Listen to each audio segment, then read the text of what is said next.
안녕하세요. 최승윤 작가입니다. 오늘은 전기차에 대해서 이야기를 좀 해보도록 하겠습니다.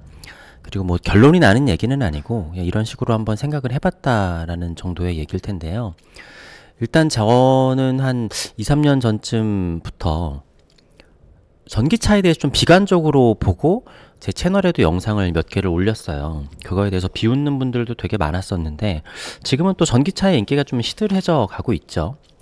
자, 그래서 제가 제목에다가 시계 얘기를 했는데 비교 대상이 조금 다를 수는 있겠지만 저는 시계를 빗대어 보면은 전기차가 과연 우리 인간들에게 어떤 가치를 가질 수 있을까를 엿볼 수 있다라고 생각을 합니다.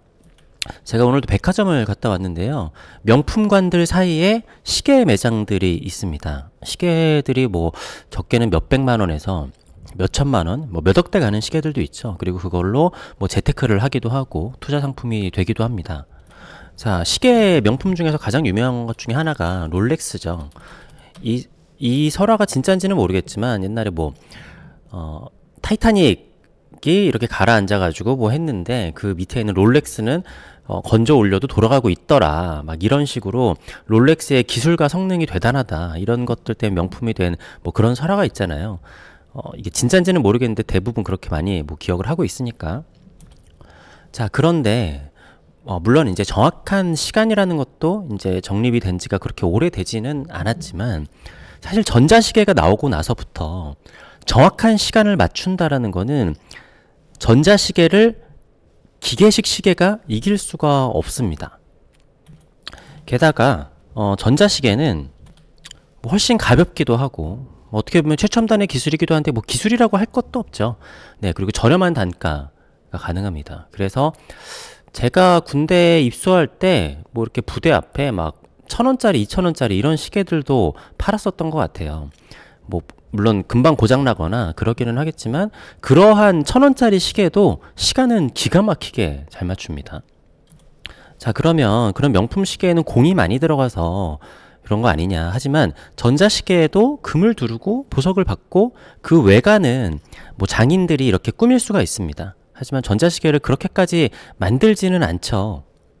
그러니까 하나의 예술품이라고 하고 그 안에 있는 시간을 정확하게 맞추고 공이 많이 들어간다라고 하면은 전자시계를 만들고 그 밖에다가 금이랑 막 보석으로 세공을 하면은 되는 문제거든요. 하지만 전자시계는 그렇게까지 하지는 않습니다.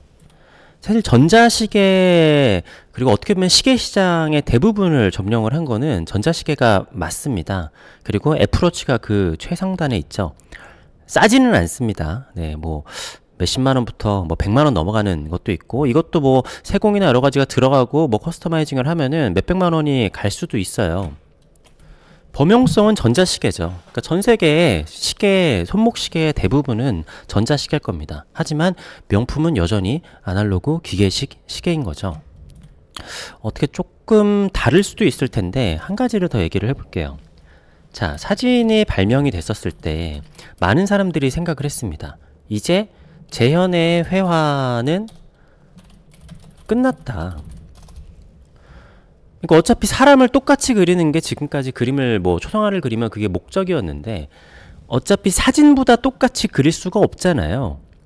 그렇지만 아직까지도 21세기 최첨단 뭐 AI 이렇게 막 전기차도 만들고 이런 시대에도 재현의 회화는 여전히 있습니다. 그러니까 사람들이 좀 의아했겠죠. 사진이 있고 사진이 더 정확하고 어떻게 보면 보관도 더 용이하고 그리고 효율적이잖아요. 그런데 도대체 왜 그림이 아직까지도 명품처럼 어떻게 보면은 물론 사진도 좋은 작품들은 뭐 엄청나게 비싸고 그러기는 하지만 회화가 아무래도 기본적으로 조금 더 가치가 있게 받아들여지기는 하죠. 그러니까 누군가가 휴대폰으로 사진을 찍어준 거를 감사해 하기보다는 누군가가 내 초상화를 직접 그려주면은 그거에 대해서 훨씬 더 값어치를 매기잖아요, 사람들이.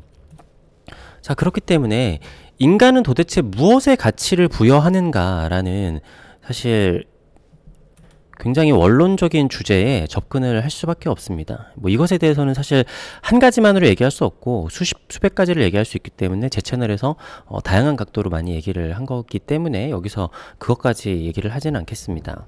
자, 그리고 이 이야기를 해보겠습니다. 전기차는 최신의 기술일까를 좀 생각을 해봐야겠죠. 근데 의외로 전기차의 역사를 찾아보면은요, 전기 자동차는 최근에 만들어진 게 아니라 19세기 중반에 등장을 했습니다. 그리고 1900년경까지는 전기 자동차가 내연기관보다 더 빠른 속도를 보유를 하고 있었다라고 하죠. 근데 이때는 배터리 기술이 굉장히 많이 부족하기는 했지만 그래도 전기 자동차랑 여러 이제 내연기관 자동차가 양립을 하고 있었는데 제가 봤었을 때는 전쟁이 큰 계기가 있지 않았을까 싶어요. 그러니까 전쟁 시대에 내가 배터리를 대량으로 공급하고 이걸 충전하고 할 시간이 없잖아요. 어쨌든 이때는 배터리 기술이 없기 때문에 단거리만 유용이 가능했기 때문에 기름만 공급이 되면은 바로바로 이용을 할 수 있는 그런 내연기관이 아무래도 전쟁을 통해서 비약적인 발전을 할 수밖에 없었던 거죠. 자, 그래서 보시면은 이거는 1881년의 전기자동차 그림이고 1895년 영국에서 토마스 파커가 만든 전기자동차, 1888년 워싱턴 DC에서 떠는 백악관 앞을 운전하는 전기차, 1904년 독일의 전기차, 뭐 이런 식으로 사실 좀만 찾아보면 이거 말고도 굉장히 많은 자료들이 있습니다. 그러니까 사실 전기차는 최신의 기술이 아니고 최신의 기술은 배터리인 거죠. 그러니까 지금 뭐 전기차 가격의 대부분을 차지하는 것도 배터리고 배터리를 어떻게 할 것인가가 지금 가장 관건이잖아요. 그러니까 전기차가 지금 인기를 끌지 못하는 이유 중에 하나도 배터리의 기술이 발전을 하면은 배터리 가격이 내려갈 줄 알았는데 생각보다 그렇지 않아 가지고 배터리 가격이 높으니까 이게 상용화가 생각처럼 잘 안 되는 거죠. 굳이 내가 저거를 비싸게 주고 왜 사야 돼 이런 생각이 드니까. 그래서 국가의 방향에 따라서 전기차가 세상을 지배할 수는 있을 겁니다. 이건 전기차에 대해서 제가 따로 영상을 만들었을 때 말씀을 드렸지만 전기차의 세상이 되면요, 무조건 중국이 유리합니다. 무조건 중국이 유리해요. 이거는 아까 전자시계도 마찬가지입니다.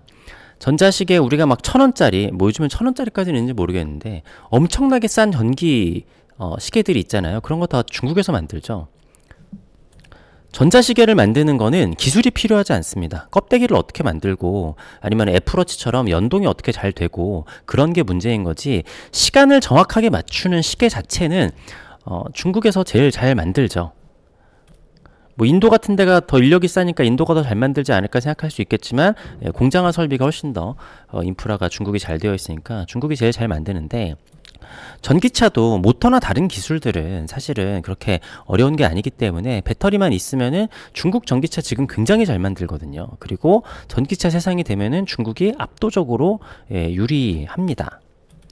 자, 근데 하지만 전기차가 아마 어떻게 이렇게 세상을 지배를 한다고 하더라도 사람들이 명품으로 생각을 하는 거는 제 생각에는 그래도 내연기관차일 가능성이 크다라고 생각을 합니다. 생각해 보면은 시계 안에 지금 그 톱니바퀴로 막 이렇게 맞물려 가지고 정확한 시간을 맞추고 하는 거는 사실 의미가 없어요. 어떻게 보면은. 근데 의미가 없으니까 예술의 영역이고 예술의 영역이니까 명품이 되는 겁니다. 자, 전기자동차로 하면은 지금 만들고 있는 내연기관보다 효율도 좋고 소리도 없고 그리고 출력도 훨씬 세요. 그러니까 EV6 같은 그런 차들이 막 제로백이 막 3초대 아니면은 뭐 모델 S 같은 것도 5천만 원대 자동차가 막 이렇게 제로백이 3초대가 나오고, 그러니까 거의 슈퍼카의 속도가 나오잖아요. 그래서 단순히 슈퍼카만큼 속도가 나온다 그래서 그게 슈퍼카 같은 가치를 받느냐, 뭐 그렇게 생각에 따라서 다를 수도 있겠지만 저는 아니라고 생각을 합니다.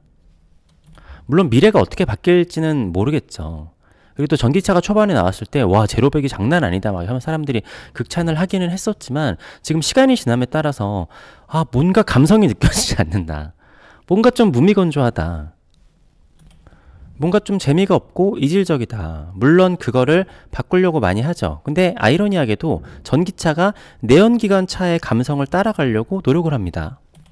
물론 사람들이 지금까지 내연기관에 익숙해져 있어서 나이 먹은 사람들만 그런다라고 생각을 할 수도 있겠지만 저는 어쨌든 조금 다른 문제인 것 같습니다.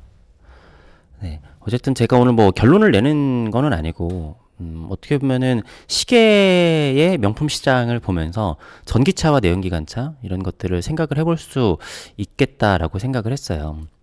나중에 이제 막 이런 전기차가 세상을 지배를 하면서 내연기관이 거의 만들어지지 않고 뭐 기름도 이렇게 주유하기 힘들어지고 그렇게 되면은 뭐 시계처럼 뭐 작게 만들 수 있는 게 아니니까 어떻게 될지는 모르겠지만 결국 중요한 거는 객관적으로 이게 뭐가 더 빠르고 정확하고 이런 것보다 사람들이 가치를 두는 것은 조금 다른 방향으로 생각을 한다라는 거죠.